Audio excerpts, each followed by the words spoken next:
शुभकामनाएं और बधाई। इधर 10 दिनों से जो है गणपति जी अपने महाविद्यालय में विराजित थे, उनकी पूजा अर्चन के लिए पधारे आज के हमारे अतिथि श्री उज्ज्वल जी पटवा साहब, जो यहाँ पर 20 से 25 साल पहले इसी कक्षा में बैठ कर पढ़ते थे। आज बड़ा हर्ष है कि आप अतिथि के रूप में इस महाविद्यालय में पधारे, तो हमें बहुत अच्छा लगा। थोड़ा महाविद्यालय में भगवान के साथ ही ललित जी बेटा, आप भी यहाँ के भूतपूर्व छात्र हैं, आप भी यहाँ पर पधारे। साथ में मनोज जी घेरा, जो यहाँ पर भूतपूर्व छात्र रहे हैं, वो भी आज गणपति जी की पूजा करके पधारे। और महाविद्यालय परिवार आपका तहे दिल से स्वागत करता है, हार्दिक अभिनंदन करता है। और बड़ा हर्ष हुआ कि आप सभी जो है एक छोटी सी रिक्वेस्ट पे जो है आपने जो है स्वीकार किया, पधारे, वो अच्छा है। आप सभी का महाविद्यालय परिवार भी ज्ञापन करता है।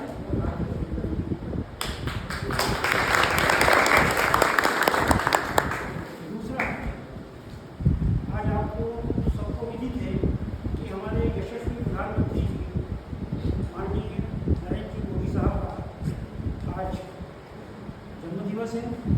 उसी चूँकि यशस्वी प्रधानमंत्री ने भारत का नाम जो है विदेशों में बढ़ाया है, इसलिए हम सभी जो है एक दीर्घायु होने की कामना करते हैं और स्वस्थ होने की कामना करते हैं।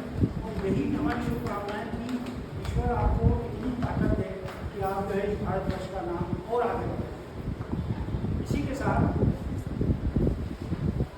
अब मैं, चूँकि जो स्वच्छता पखवाड़ा है ये 17 सितंबर से लेकर के 2 अक्टूबर तक चलेगा।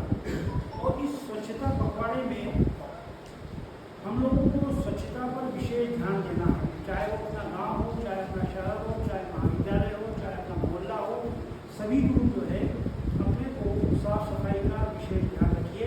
इसी कड़ी में हमने आज हमारे जो अतिथि महोदय हैं उनसे विशाल निवेदन किया कि सर आप पर जो है एक लेक्चर हमको चाहिए स्वच्छता के ऊपर। मैं थोड़ा सा आपके बारे में बता दूँ कि आप बहुत बढ़िया डिबेटर रहे हैं। जब भी यहाँ कोई डिबेट होती थी तो श्री उज्ज्वल जी पटवा साहब जो है उसमें भाग लेते थे, चाहे वो पक्ष में ले चाहे विपक्ष में, हमेशा फर्स्ट आते थे। तो एक बहुत बढ़िया डिबेटर को फिर से हमको बहुत समय बाद सुनने का अवसर मिल रहा है।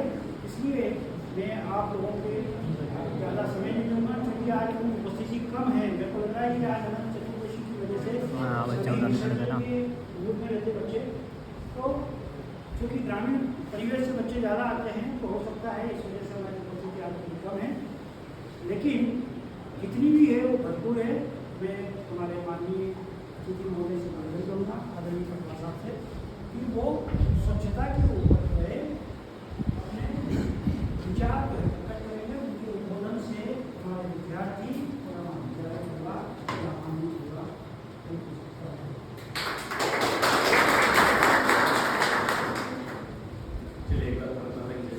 भारत माता की जय। सर, आपके कॉलेज में जो वर्तमान की स्थिति है और जो मेरे देश की मांग है वो इलेक्शन पर जो उपस्थिति है उसके द्वारा महिला सशक्तिकरण का महत्वपूर्ण उदाहरण अगर देखा जाए तो ये आपका स्टाफ और आपके स्टूडेंट जो महिला सशक्तिकरण का एक महत्वपूर्ण उदाहरण मंच में उपस्थित जिन्होंने लंबे समय तक इस कॉलेज के लिए सेवा दी और जिन्होंने मुझे आदेश देने का पूरा अधिकार है, इससे बलराम सोनी जी मैं चाहूँगा एक बार तालियों से उनका स्वागत करूँ। एक और मेरा भाई जो मेरे साथ पढ़े और आपके स्टाफ के साथ ही है, महेश चांदना जी, जिन्हें भी अधिकार के मुझे लोक सके और मेरा मार्गदर्शन कर सके, एक से महेश चांदना जी। और रामपुरा नगर की 2 विभूतियाँ जिन्होंने अपने अपने क्षेत्र में अपने काम के माध्यम से न केवल नगर में बल्कि आप आसपास अपनी एक बड़ी पहचान बनाई, ऐसे ललित मेहता जी, एक बार जोरदार तालियों से ग्रामीण क्षेत्र में लगातार लोगों के संपर्क में और किसानों से संबंधित काम को बहुत बखूबी निभाने वाले भाई मनोज घेरा जी,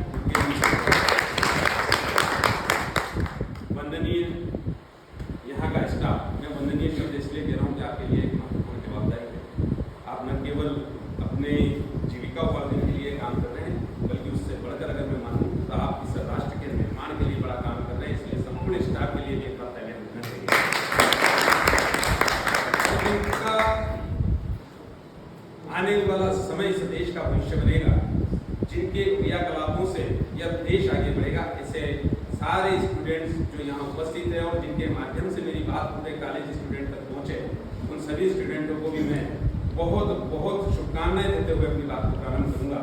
मुझे विषय दिया है स्वच्छता की सेवा। तो विषय सारगर्भित है, सभी पढ़े लिखे लोग हैं। स्वच्छता के जो छोटा सा मापदंड है उसको हम सब जानते हैं। और आज जो 17 सितंबर का दिवस हमें मिला है, उस दिवस की विशेषता है कि इस राष्ट्र के स्वच्छता के ब्रांड एम्बेसडर कौन है? ब्रांड एम्बेसडर नरेंद्र मोदी जी, जिन्होंने बहुत छोटे से विजन को लेकर इस देश में बहुत बड़ा काम किया। आपको अच्छा लगेगा जानकर कि हम अंतरराष्ट्रीय इंडेक्स पर जो हमारे स्वच्छता के मापदंड है उसमें 7% लगातार तरक्की करके विश्व के श्रेष्ठ स्वच्छ देशों में और विशेषकर मध्य प्रदेश और मध्य प्रदेश का इंदौर जो हमारे लिए रोल मॉडल है स्वच्छता की। मित्रों, हम सनातन संस्कृति के लोग हैं और हम सनातन संस्कृति की विचारधारा को, हमारे संस्कारों को देखें तो वर्षों से हमारे परिवारों में ये संस्कार मिले कि सवेरे उठकर हमारे आंगन की, हमारे घर की, हमारे घर के आसपास की स्वच्छता लगातार की जाने की परंपराएं इस देश में रही है, जो हमारे वास्तु को भी मान्य है, जो हमारी संस्कृति को भी मान्य है और जो हमारी आवश्यकता भी है। पर कालांतर में जब मुगल शासन आया, मुगल शासन के परिणाम से हमारी संस्कृति विभ्रम हुई और विभ्रमता के कारण से हम कहीं न कहीं पथ से विमुख हुए। उसके परिणाम से ये आवश्यकता पड़ी कि इस देश में स्वच्छता को एक अभियान बनाया जाए और उस अभियान को बनाने का काम हमारे देश के यशस्वी प्रधानमंत्री नरेंद्र मोदी जी ने किया और जिसका परिणाम है कि आज हम यहाँ बैठकर कॉलेज में स्वच्छता के ऊपर बात कर रहे हैं। मुझे बहुत प्रसन्नता है कि नई पीढ़ी लगातार स्वच्छता के विषय को समझी है और उसके परिणाम से बहुत सारी गति आई है। स्वच्छता एक मिशन बना है, एक जन आंदोलन बना है और जन जन तक ये बात पहुंची है। मैंने देखा है बड़े से छोटे बच्चे अपने पिता को टोकते हुए, ये कचरा अगर यहाँ फेंक रहे तो मत फेंकिए, डस्टबिन में डालिए। आपने देखा होगा कि बच्चों में अगर जागृति आई है तो ये निश्चित रूप से भविष्य में भारत में स्वच्छता की क्रांति लाएगी और विश्व के श्रेष्ठ स्वच्छ देशों में भारत को स्थापित करेगी। तो स्वच्छता विषय केवल आसपास की स्वच्छता से समाप्त नहीं होता। स्वच्छता विषय इस क्षेत्र की, परिसर की, घर की, मोहल्ले की, सड़कों की, गांव की, गलियों की सफाई से ही समाप्त नहीं होता। स्वच्छता एक बड़ा विषय है। स्वच्छता वातावरण की चाहिए, स्वच्छता हमारे आस पड़ोस की चाहिए और स्वच्छता के परिणाम से स्वच्छता हमारे विचारों की भी चाहिए। हमारे मन मस्तिष्क की स्वच्छता, हमारे विचारों की स्वच्छता हमें प्रगति के नए नए आयाम दे सकती है। आप कल्पना कीजिए कि हमारे मन से अगर विकार समाप्त हो जाए, हमारे मन के विचार केंद्रित हो जाए, हमारे मन में जो विचारों की उद्गलन है, जो इधर उधर भटकते हैं, उनमें अगर स्वच्छता और एक लक्ष्य निर्धारण आ जाए तो निश्चित माने जिस गति से, जिस ऊर्जा से, जिस क्षमता से आप काम कर रहे हैं वो क्षमता 4 गुना हो सकती है कि नहीं हो सकती है? हो सकती है ना।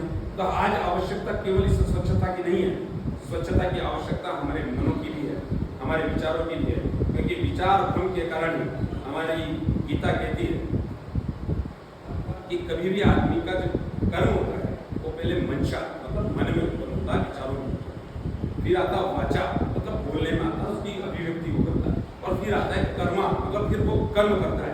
आप मानिए कि अगर वातावरण स्वच्छ है, जिसकी स्वच्छता की स्थापना की हम बात कर रहे हैं, नरेंद्र मोदी जी ने रोल मॉडल बना के इस देश को स्वच्छ बनाने का एक संकल्प लिया और जिसके परिणाम से देश आज स्वच्छता के पैमाने चढ़ रहा है। उसके बाद अगर हमारे विचारों की स्वच्छता हमें स्थापित हो जाए, हमारे मन में ऊर्जा और सकारात्मक विचार आए, जिसके परिणाम से हमारी वचन शक्ति, जो वाचा शक्ति है वह मजबूत हो और उस वाचा शक्ति के बल पे जब हमारे कर्म मजबूत हो, तो जब कर्म को हम जीतेंगे तो कृष्ण कहते हैं कलाचन, आपके कर्म लगातार किए जाइए, वो ऊपर वाला, यह प्रकृति, ये हमारी शक्तियां, उसके परिणाम आपको देगी। और आज यहाँ स्टूडेंट भी यहाँ उपस्थित है, तो मैं तो आप लोगों से पूछना भी चाहूंगा कि क्या आपने अपने जीवन के लक्ष्यों को निर्धारित किया हुआ है? ये हमारी वैचारिक क्षमता का परिणाम है कि अगर हम अपने जीवन के लक्ष्यों को, हम अपने आगे जीवन में करना क्या है उसकी स्थापित ना कर सके। देखिए, विचारों में दिग्भ्रम होगा तो हम चूकेंगे, कभी सोचेंगे मुझे डॉक्टर बनना, कभी सोचेंगे मुझे इंजीनियर बनना, कभी सोचेंगे मुझे टीचर बनना, हम वैचारिक विभ्रम में रहेंगे। और जब हमने एक लक्ष्य बना लिया और एक लक्ष्य के प्रति अपने आप को संपूर्ण रूप से समर्पित कर दिया, तो ये प्रकृति आपका सपोर्ट करेगी। लॉ ऑफ अट्रैक्शन आपने सुना होगा कि जब हमारे मन में एक विचार आता है, उस विचार के प्रति अगर हमारा समर्पण होता है, उस समर्पण के कारण हम उन सारी चीजों को प्राप्त कर सकते हैं। तो स्वच्छता के माध्यम से सेवा का जो हम प्रकल्प ले रहे हैं, उसमें विचारों की शुद्धि और विचारों की स्वच्छता भी एक महत्वपूर्ण कारण है। और जब कॉलेज जैसे परिसर में हम बात कर रहे हैं, तो यह पारंपरिक स्वच्छता तो महत्वपूर्ण विषय है ही, पर हमारी आत्मीय स्वच्छता, हमारे विचारों की स्वच्छता, हमारे कर्मों की स्वच्छता, यह भी एक महत्वपूर्ण विषय है। और मेरा मानना, अभी भाई महेश जी से हम बात कर रहे थे कि हमारे देश में अब तक और पूर्व आदमी को अपने अधिकारों के लिए तो बहुत ध्यान देता था। आदमी अपने अधिकारों को कभी नहीं बोलता ये मेरा अधिकार मुझे मिला। और ईमानदारी से बताइए कि हमने हमारे कर्तव्यों के प्रति सजग होकर कर्तव्यों को जानने की कोशिश की है। निश्चित रूप में मानिए कि हर व्यक्ति अगर अपने कर्तव्यों के प्रति सजग हो जाएगा, तो यह भी तो कर्तव्य है कि हम हमारे क्षेत्र में स्वच्छता रखें, हमारे ही कर्तव्य। जिस रोज प्रत्येक व्यक्ति ने अपने कर्तव्यों के प्रति सजगता स्थापित की, तो निश्चित माने स्वतः अधिकार से मिलने लगे। पर हमारी दृष्टिकोण में एक आवश्यकता है कि पहले हम अपने कर्तव्यों के प्रति, अपने दायित्वों के प्रति और अपने जो विचार है, जो व्यवस्था है, उसके प्रति समर्पित होकर अगर काम करेंगे, तो निश्चित माने प्रगति आपके आगे आगे आपके पथ को पकड़ेगी और प्रगति का ये पथ आपको आपके मुकाम तक पहुंचाने में बहुत मदद करेगा। तो आज का ये अवसर निश्चित रूप से मुझे आपके बीच में बोलते हुए गर्व हो रहा है कि हम लोग स्वच्छता के इस सेवा का माध्यम बनाने का एक प्रकल्प लें और न केवल आसपासी वातावरण की, आसपास की, गांव की, गलियों की, उसकी स्वच्छता पे महत्वपूर्ण रूप से ध्यान दें, बल्कि अपने लक्ष्य के प्रति, अपने विचारों के प्रति और विचारों की स्वच्छता के बल पर कर्मों के प्रति, कर्मों की स्वच्छता के बल पर इस देश के वातावरण को बहुत ही मजबूत बनाने में अपना योगदान दें, क्योंकि आप ही के बल पर ये देश है और इस देश के जनता। स्वच्छता एक छोटा विषय कहने को हो सकता है, और अगर स्वच्छता के विचार को हम समझें, तो मेरा सनातन संस्कृति कहती है कि स्वच्छता जीवन का अंगीकार करने में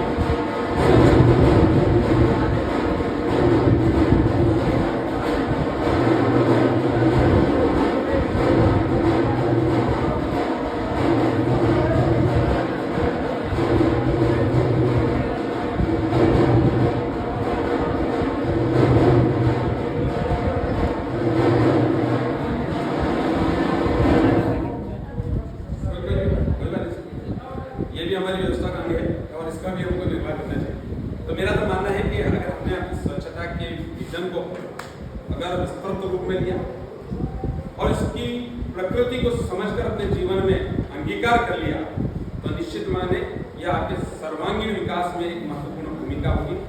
मेरा मानना है कि वातावरण की स्वच्छता के साथ साथ हमारी विचार की, हमारे कर्मों की स्वच्छता और हमारे लक्ष्य के प्रति समर्पण निश्चित रूप से स्वयं को प्रगति देगा। इस पूरे क्षेत्र में बैठे हुए लोग अपने अपने क्षेत्र में प्रगति करेंगे ही करेंगे, यह राष्ट्र के निर्माण की महत्वपूर्ण भूमिका होगी। और मुझे उम्मीद है कि रामपुरा से चलने वाला ये मिशन रामपुरा के हर छात्र तक पहुंचेगा और उन छात्रों के माध्यम से हम एक रोल मॉडल के रूप में स्थापित होंगे।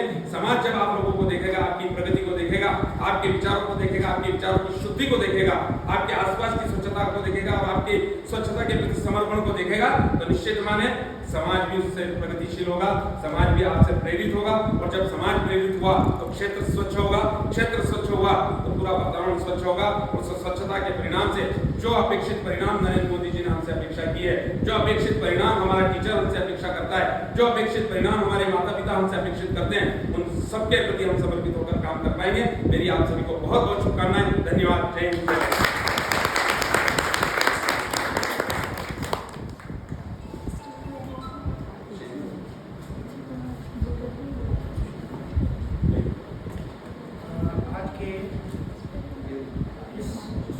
मिशन पर आदरणीय बाबा साहब का बहुत ही सार्थक और कर्म के ऊपर विशेष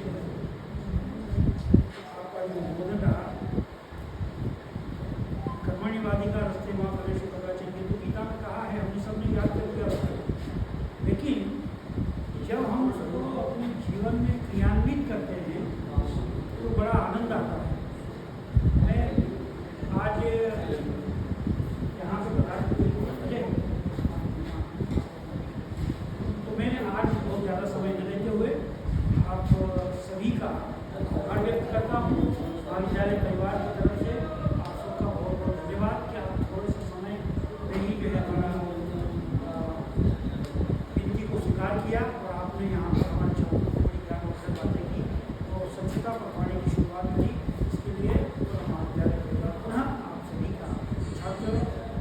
साहब का